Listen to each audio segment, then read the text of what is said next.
IPL 2024లో Lucknow super Giants మరియు Delhi Capitals జట్లు ఒక ఇంపార్టెంట్ మ్యాచ్లో తలపడబోతున్నాయి. అంటే ఈ మ్యాచ్ అయితే ఈరోజు లక్నోలోని యకనా స్టేడియం వేదికగా ఆడబోతున్నారు.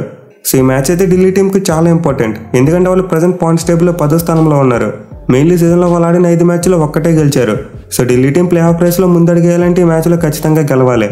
మరి ముఖ్యంగా పాయింట్స్ టేబుల్లో లాస్ట్ ప్లేస్లో ఉండేందుకు ఏ టీం కూడా ఇష్టపడదు. సో ఢిల్లీ టీం అయితే ఈ మ్యాచ్లో కంబ్యాక్ చేయాలని గట్టిగా చూస్తారు. But other and Lucknow team చూసుకుంటే మాత్రం చాలా మంచి ఫామ్లో ఉంది. ఎస్పెషల్లీ తమ హోమ్ గ్రౌండ్లో వరుస పెట్టి మ్యాచ్లు గెలుస్తున్నారు. సో ఇప్పటికీ లక్నో టీం 4 మ్యాచ్ల్లో 3 మ్యాచ్లు గెలిచి 6 పాయింట్లతో పాయింట్స్ టేబుల్లో 3వ ప్లేస్లో ఉన్నారు. అంటే ఈ మ్యాచ్లో కనుక గెలిస్తే వాళ్ళకి నెట్ రన్ రేట్ బాగుంది కాబట్టి ఫస్ట్ ప్లేస్ కూడా వెళ్ళే ఛాన్స్ ఉంటుంది. సో డెఫినెట్లీ మ్యాచ్లోకి అయితే లక్నో టీమే ఫేవరెట్స్గా బరిలోకి దిగుతుంది. ఇన్ఫాక్ట్ వాళ్ళకి డీసీ టీం మ్యాచ్ చూసుకుని అద్భుతమైన రికార్డు ఉంది. ఇప్పటివరకు ఐపీఎల్ 2 జట్లు మొత్తం 3 మ్యాచ్లు తలపడితే 3 మ్యాచ్ల్లో కూడా లక్నో వాళ్ళే గెలిచారు. ఒక్క మ్యాచ్లో కూడా డీసీ టీం గెలవలేదు. మెయిన్లీ లాస్ట్ ఇయర్ ఇదే గ్రౌండ్లో ఈ 2 జట్ల మధ్య మ్యాచ్ జరిగినప్పుడు లక్నో టీం ఒక డామినేటింగ్ విక్టరీ కొట్టారు. సో ఎన్ని రకాలుగా చూసుకున్న పరిస్థితులన్నీ కూడా ఈ మ్యాచ్లో లక్నో టీంకి అడ్వాంటేజ్గా ఉన్నాయి. ఇక మ్యాచ్ ఆడిపోయి లక్నోలోని యకనా స్టేడియం యొక్క పిచ్ రిపోర్ట్ చూసుకుంటే చాలా వరకు బౌలింగ్ ఫ్రెండ్లీ వికెట్. ఆల్రెడీ మనం లాస్ట్ మ్యాచ్లో చూసాం, జీటీ మీద లక్నో వాళ్ళు చిన్న స్కోర్ కొట్టినా దాన్ని డిఫెండ్ చేసుకోగలిగారు.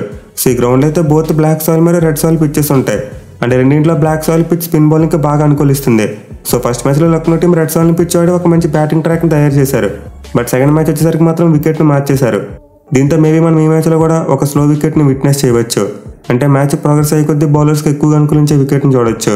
పైకి గ్రౌండ్లో బౌండరీ చేసేసి కూడా చాలా పెద్దవి కాబట్టి భారీ స్కోర్లు రావడం చాలా కష్టమైన విషయం. ఇక ఈ గ్రౌండ్ యొక్క స్టార్ట్స్ విషయానికి వస్తే ఇప్పటివరకు మొత్తం 9 ఐపీఎల్ మ్యాచెస్ జరిగాయి. అంటే 9 మ్యాచ్లో ఫస్ట్ బ్యాటింగ్ చేసిన టీం 6 మ్యాచ్లో గెలిస్తే చేసింగ్ చేసిన టీమ్స్ 2 మ్యాచ్లో మాత్రమే గెలిచాయి. మిగిలిన 1 మ్యాచ్లో ఫలితం రాలేదు.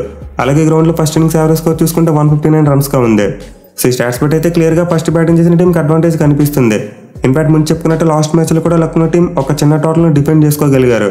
సో దీన్ని దృష్టిలో పెట్టుకుని టాస్ గెలిచిన కెప్టెన్ మోస్ట్ లైక్లీ ముందుగా బ్యాటింగ్ చేయడానికి మొగ్గు చూపుతారు. ఇక గ్రౌండ్లో అయితే లక్నో టీంకి చాలా మంచి రికార్డు ఉంది. ఏడాదిన 2 మ్యాచ్లో గెలిచారు. అలాగే లాస్ట్ ఇయర్ చూసుకున్న 50% మ్యాచ్ల్లో గెలిచారు. సో ఈ గ్రౌండ్లో లక్నో టీం ఓడించాలంటే డీసీ టీం చాలా కష్టపడాలి. బట్ ప్రజెంట్ వాళ్ళ ఫామ్ చూసుకుంటే అంత మంచిగా లేదు. ఇక టీం విషయానికి వస్తే లక్నో టీం హ్యాట్రిక్ విజయాలు సాధించి మ్యాచ్లోకి వస్తున్నారు. మోస్ట్ ఇంపార్టెంట్లా టీం ముందు బ్యాటింగ్ చేసినప్పుడు వాళ్ళ విన్ పర్సెంటేజ్ చూసుకుంటే ఆల్మోస్ట్ 87% ఉంది. సో ఐపీఎల్ లాంటి రికార్డ్ చాలా రేర్గా చూస్తుంటాం. ఎక్కువగా చేసింగ్ చేసిన టీంలో గెలుస్తూ ఉంటాయి. But Lucknow team different. వాళ్ళు చేసింగ్ చేసినప్పుడు కంటే ముందు బ్యాటింగ్ చేసినప్పుడు ఎక్కువ మ్యాచ్లు గెలుస్తూ వచ్చారు. బట్ ఏమో ప్రజెంట్ అయితే లక్నో బ్యాటింగ్ కొంతవరకు షేకీగా కనిపిస్తుంది. మెయిన్లీ వాళ్ళ కెప్టెన్ కేఎల్ ఒక పైరనోకి ఇప్పటివరకు ఆడలేదు. అలాగే నెంబర్ 3లో బ్యాటింగ్ వస్తున్న పడికల్ కూడా ఇప్పటివరకు సరిగ్గా పెర్ఫామ్ చేయలేదు. సో కేవలం డీకాక్ మరియు పోరాన్ మాత్రమే చాలా మంచి ఫామ్లో ఉన్నారు. అలాగే వాళ్ళతో పాటు బధోని, స్టాయినిస్ మరియు కృణాల్ పాండ్యా కూడా కొంతవరకు క్యామియో నాక్స్ ఆడుతున్నారు. బట్ ఓవరాల్గా చూసుకుంటే మాత్రం లక్నో టీం ఇప్పటివరకు తమ బ్యాటింగ్ పొటెన్షియల్కి తగ్గట్టు భారీ స్కోర్లు చేయలేదు. అయితే వాళ్ళ బౌలింగ్ బాగుంది కాబట్టి ఈ డ్యామేజ్ని బాగా కవర్ చేస్తున్నారు. Mainly Lucknow team spin bowling అయితే టాప్ నాచ్.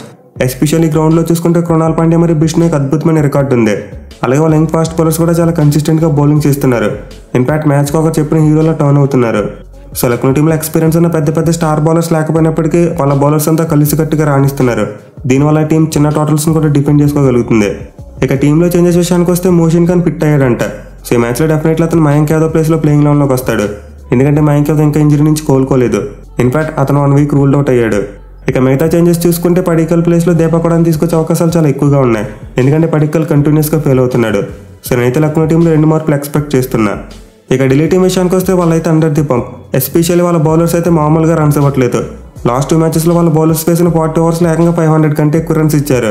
మిగిలిన వాళ్ళకి కుల్దీప్ యాదవ్ మరియు ముఖేష్ కుమార్ లేని లోటు స్పష్టంగా కనిపిస్తుంది. సో వాళ్ళ ఫిట్నెస్ గురించి అయితే ఇంకా ఎలాంటి అప్డేట్ లేదు. బట్ ఎదురు తిరిగి వస్తే మాత్రం వాళ్ళ బౌలింగ్ బాగా స్ట్రాంగ్ అవుతుంది. ఇక బ్యాటింగ్ విషయానికి వస్తే పర్వాలేదు, కొంతమంది ప్లేయర్స్ ఫామ్లో ఉన్నారు. మెయిన్లీ స్టబ్స్ అయితే చాలా కన్సిస్టెంట్గా బ్యాటింగ్ చేస్తున్నాడు. అలాగే పంచ్ చూసుకుని ఇప్పటికీ 2 హాఫ్ సెంచరీలు కొట్టున్నాడు. సో టీసీ మిడిల్ ఆర్డర్లో వీళ్ళిద్దరూ బాగా బ్యాటింగ్ చేస్తున్నారు. అలాగే టాప్ ఆర్డర్లో చూసుకున్న పృథ్వీ షా తన ఓత్ను ప్రూవ్ చేసుకుంటున్నాడు. ఇక వీళ్ళతో పాటు వార్నర్ మరియు అక్షర్ పటేల్ కూడా బాగా రాణిస్తే వాళ్ళ బ్యాటింగ్ సెట్ అవుతుంది. మెయిన్లీ డేవిడ్ వార్నర్ ఒక పెద్ద నాక్ ఆడాలి. ఎందుకంటే వాళ్ళకి మిచెల్ మార్ష్ ఈ మ్యాచ్ కూడా అందుబాటులో ఉండడు. సో వార్నర్ ఒక యాంకర్ రోల్ తీసుకుని ఇన్నింగ్స్ మొత్తాన్ని గైడ్ చేస్తే డీసీ టీం ఈజీగా భారీ స్కోర్ కొట్టే ఛాన్స్ ఉంటుంది.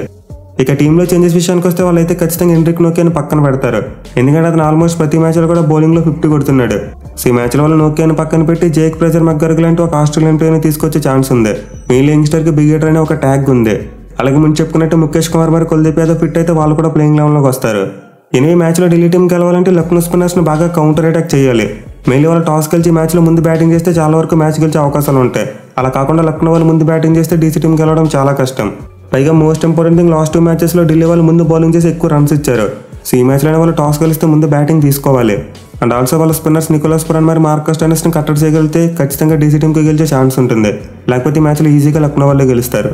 మరి మీరు ఈ మ్యాచ్లో ఎవరు గెలుస్తారు అనుకుంటున్నారు కింద కామెంట్ చేయండి. Thank you for watching. Have a nice day.